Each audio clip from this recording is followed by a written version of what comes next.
Bonjour à toutes et à tous et bienvenue dans votre rendez-vous quotidien Smart Éducation, un magazine dédié à la formation, aux nouveaux métiers, aux nouvelles pédagogies, le rendez-vous qui donne un futur à la jeune génération. Éduquer à la lutte antifraude. En 2019, plus de 7 entreprises sur 10 ont subi au moins une tentative de fraude. La fraude bancaire, c'est presque 600 millions d'euros en 2020, selon la Banque de France. La fraude fiscale, elle, est estimée à environ 80 milliards d'euros par an. Et avec l'explosion du numérique, de nouvelles pratiques de fraude émergent. Plusieurs raisons donc d'adapter la formation à la lutte antifraude. Adrien Sayada, CEO de l'école BeSafe, nous accompagne. Bonjour. Bonjour Eva. Bienvenue sur le plateau de Smart Éducation. Jean-Baptiste Bois, responsable fraude au sein de la banque Floa, est également avec nous. Bonjour. Merci, bonjour Eva. Merci d'être là. Adrien Sayada, on le voit, la fraude est un sujet éminemment d'actualité. Pourquoi fallait-il une école spécialisée dans la lutte antifraude ? Alors, en effet, la fraude ne fait qu'évoluer, ça, il n'y a pas de mystère. Vous avez cité quelques chiffres en préambule. Il se trouve que j'ai une expérience moi-même dans le monde bancaire, sur des postes de gestion des risques et de lutte antifraude. Et en quittant ce monde-là, j'ai eu l'occasion de travailler pour un organisme de formation qui s'appelle Rayzon, donc qui était spécialiste dans la formation sur mesure, et dans lequel on a créé également un cabinet de recrutement qui s'appelle Rayzon Recruitment. On a eu l'occasion d'être sollicité sur des formations en lutte contre la fraude, mais également on avait des missions de chasseurs de tête, entre guillemets, sur des profils spécialisés en lutte contre la fraude. Et il se trouve qu'il y a finalement une pénurie de profils pour la simple et bonne raison qu'il n'y avait pas de formation spécialisante sur la thématique. Donc pas d'école spécialisée Non, du tout. Il y avait des formations qui sont plus généralistes ou plus théoriques, in fine. Et on a eu, après des échanges avec des experts du monde de la lutte contre la fraude, on a identifié un besoin vraiment d'avoir une formation qui portait sur cette thématique-là, d'où la raison de la genèse du CFA BeSafe, donc qui est la Business European School of Anti-Fraud Management, qui est aujourd'hui la première école de lutte contre la fraude en France. On parle de pénurie de candidats, de besoins. Jean-Baptiste Bois, vous avez remarqué une demande exponentielle sur ces métiers-là ? Oui, tout à fait. Même au-delà de ces métiers-là, c'est sur la pression qui s'exerce aujourd'hui sur les établissements financiers. Aujourd'hui, on peut parler d'une croissance quasiment exponentielle des attaques de fraude. Aujourd'hui, sans forcément dévoiler de chiffres, on peut dire que sur le marché, l'augmentation des attaques est de l'ordre d'à peu près 30% tous les ans, avec donc année après année, on a rapidement un boost qui s'opère, avec réellement une industrialisation, une sophistication des attaques, qui aussi avec l'ouverture d'Internet et les banques qui s'exposent sur Internet, on le voit avec les néobanques mais pas que, où réellement l'attaque est prégnante en permanence. Et chaque schéma d'attaque est de plus en plus adapté aux moyens, par exemple les moyens financiers qui sont mis à disposition par les banques ou les sociétés financières. Vous parliez d'une augmentation du risque de presque 30%, c'est ça, tous les ans. De quelle manière le numérique a-t-il aggravé justement ce risque de fraude ? Mais il est presque exclusivement à l'origine de cette hausse. Clairement, très clairement, aujourd'hui, les attaques ne viennent pas forcément du territoire français, elles peuvent venir d'autres continents, étant donné qu'avec Internet, on s'ouvre forcément au monde. Et aujourd'hui, les attaquants et les fraudeurs, on va tantôt les appeler fraudeurs ou attaquants, ont bien compris qu'il y avait des services, notamment des services financiers, mais pas que, ça concerne beaucoup d'entreprises, pour lesquelles il est plus ou moins compliqué ou plus ou moins facile, en fonction du niveau de maturité des entreprises, de venir attaquer et peut-être se faire passer pour quelqu'un qu'on n'est pas, ou se faire penser plus beau qu'on ne l'est, pour obtenir un service. Et justement réussir à commettre une fraude. Donc oui, clairement, Internet est la raison principale, essentielle, à 90%, qui explique ce changement qui a opéré depuis 2015-16. À partir de 2015-2016, il y a vraiment un virage numérique qui a été emprunté par l'ensemble des établissements de la place et des banques. Il y a encore quelques années, vous alliez systématiquement au guichet pour obtenir des services financiers. Aujourd'hui, l'offre, elle est multiple, elle est sur Internet.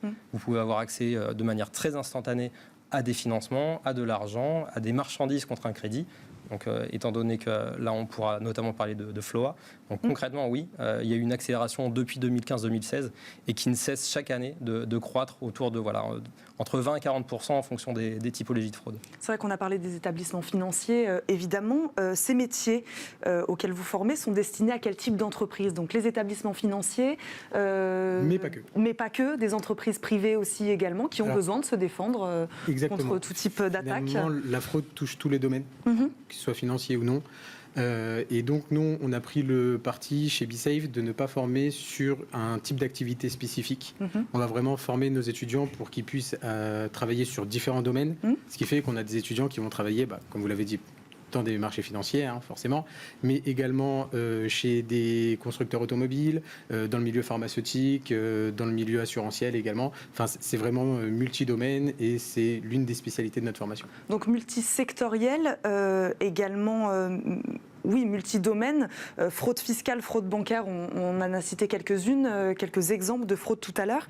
Les pratiques, en effet, sont multiples. Est-ce qu'il s'agit de cursus différents au sein de BeSafe ou pas du tout? Chez BeSafe, on va avoir 2 cursus qui sont une continuité. En fait, on a un bac plus 5 qui commence donc avec 2 types de BTS. BTS assurance ou BTS comptabilité, également le BTS banque qui a quand même une part un petit peu moindre, mais qui sont des thématiques qui permettent par la suite de rejoindre notre bachelor. Donc un bac plus 3 qui, lui, cette fois, est spécialisé en lutte contre la fraude identitaire et documentaire. Donc on va vraiment être sur du contrôle, donc d'ouverture de compte, comme ça peut être le cas notamment chez Floa, il vous expliquera après. Et après, un master qui, lui, devient un petit peu plus large en termes d'apprentissage, où on va travailler à la fois sur du management de projet et de la lutte contre la fraude. L'idée, c'est que nos étudiants ressortent vraiment avec des bagages qui leur permettent et des skills de travailler dans vraiment n'importe quel type d'entreprise, n'importe quel secteur. Jean-Baptiste Bois, vous êtes responsable fraude chez Floa. Quels sont les métiers de la lutte antifraude? Alors, ce sont de tout nouveaux métiers. En tout cas, les métiers de lutte contre la fraude, la lutte contre la fraude doit exister depuis que l'économie existe. La fraude a vraiment, comme j'expliquais tout à l'heure, pivoté. Elle a accéléré il y a de ça 5-10 ans, et encore plus dans ces toutes dernières années. Aujourd'hui, il y a de nouvelles perspectives d'emploi et de formation dans les entreprises. Et aujourd'hui, avec certains organismes de formation qui peuvent proposer des formations pour ça, où il y a une véritable transformation du métier.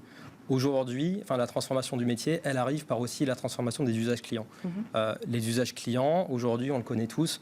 Ce qu'on souhaiterait tous pouvoir faire, c'est aller ouvrir une application mobile ou un navigateur sur son mobile, ou chez soi, pourquoi pas, et souhaiter ouvrir un compte bancaire en 2-3 clics, en 2 minutes. On va peut-être uploader sa pièce d'identité, dire qui on est, donner notre adresse, des justificatifs, et hop, automatiquement, dans la seconde qui suit, il y a un virement instantané, on a de l'argent qui est tombé sur le compte en banque si on veut du financement pour ouvrir un compte. Aujourd'hui, ça c'est le besoin qui existe. Parce que toutes les sociétés, et on l'a aussi dans tout le monde du numérique, c'est l'instantanéité. On veut tout de suite bénéficier du service sans forcément fournir des formulaires CERFA, patienter, attendre 15 jours que le dossier soit monté. Pendant ce temps-là, le client il est parti ailleurs. Donc aujourd'hui, il y a un vrai besoin côté entreprise et côté client, une vraie demande d'avoir ce qu'on peut appeler des parcours frictionless, seamless, sans couture, sans friction, où on a tout de suite le service. Et les fraudeurs l'ont bien compris, c'est que pour pouvoir arriver à cette performance, eh bien, les entreprises s'adaptent, mais en attendant, les fraudeurs ont des opportunités de venir frauder. Et à partir de ce moment-là, la manière de pratiquer la fraude ou l'antifraude, il y a quelques années, elle n'est plus du tout au goût du jour pour faire face à ce challenge. Donc forcément, c'est de la techno, c'est des experts de l'antifraude, des experts des technos, des données, pour pouvoir justement réussir à détecter parmi 1000, 2000, 60 000 demandes qui vont tomber dans la minute, lequel est un fraudeur, lequel ne l'est pas. Donc réellement, oui, on est sur un métier qui change au bénéfice de la technologie et de l'expertise, de l'ultra-expertise. Adrien Sayada, on le voit, il y a des entreprises qui sont peut-être plus préparées à la lutte antifraude, des plus grosses organisations. Comment vous, au sein de BeSafe ou auprès des entreprises avec lesquelles vous travaillez, comment vous faites peut-être plus de pédagogie? Il y a des entreprises qui sont peut-être pas, qui n'ont pas les tenants et les aboutissants, qui voudraient se protéger mais qui ne savent pas comment. Alors je vous le confirme, on a entre guillemets la chance cette année et même l'année dernière d'avoir eu l'aide de l'État. Qui a mis un coup de boost finalement dans l'apprentissage et qui a permis aux plus petites structures de pouvoir se prémunir ou plutôt d'avoir un étudiant qui va travailler sur ces thématiques-là. Donc aujourd'hui, on a réussi à développer notamment des partenariats avec des petites entités comme des courtiers ou des agents généraux en assurance qui vont recruter nos étudiants sur des thématiques telles que les contrôles documentaires. ce qu'ils ne faisaient pas avant, ce qui leur coûtait généralement assez cher en cas d'audit. Et aujourd'hui, ça commence à prendre de l'ampleur. Alors, c'est vrai qu'on est assez récent également, ça fait que 2 ans que l'école a ouvert, mais le coût et le gain pour l'entreprise commence à être significatif. Il y a du bouche à oreille, ça commence à se faire parler et ça finit par recruter. C'est pour ça que c'était intéressant de vous recevoir tous les deux aujourd'hui, d'avoir ce lien entre la formation et puis l'entreprise derrière. Vous, chez Floa, quel lien entretenez-vous avec une école comme BeSafe ? Est-ce qu'il y a des retours d'expérience ? Voilà, nous, on a besoin de ça. Voilà, sur le terrain, on constate ça, on a besoin de ça. Comment ça marche, votre lien ? Alors, tout à fait. Alors, dans un premier temps, ce qu'on peut d'abord dire, c'est que le métier d'antifraude, c'est un métier assez restreint avec peu d'acteurs qui se connaissent et qui vont pouvoir échanger sur des pratiques. Avec Adrien, on a pu aussi échanger autour de ça parce qu'il a aussi un passé dans la banque, dans des métiers similaires. Maintenant, aujourd'hui, si on a décidé de faire confiance à BeSafe pour 2 choses. À la fois pour intégrer des étudiants qu'on va former dans l'entreprise en alternance, dont je pense qu'on aura l'occasion d'en discuter plus tard, et aussi de contribuer au corpus d'étudiants, sur le programme et sur les éléments qui sont dispensés aux étudiants, de pouvoir, nous, Floa, apporter notre brique.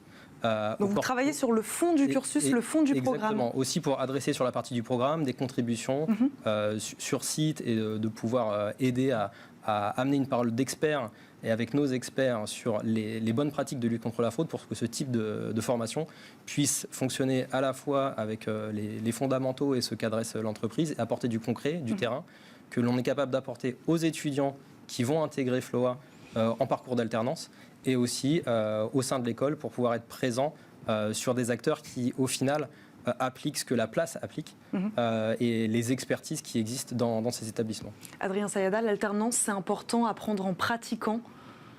Alors, surtout sur ces métiers-là.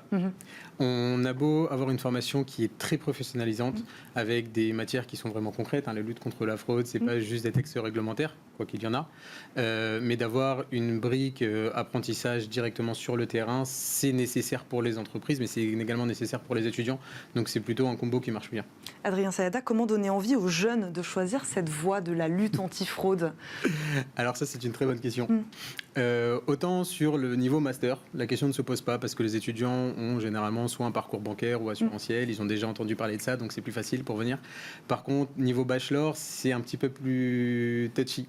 C'est des étudiants qui en ont forcément entendu parler ou qui ont eux-mêmes été victimes. Après, les réseaux sociaux aujourd'hui font que ça se développe et ça se démocratise. Ils ont été victimes d'une fraude sur Snap ou autre réseau.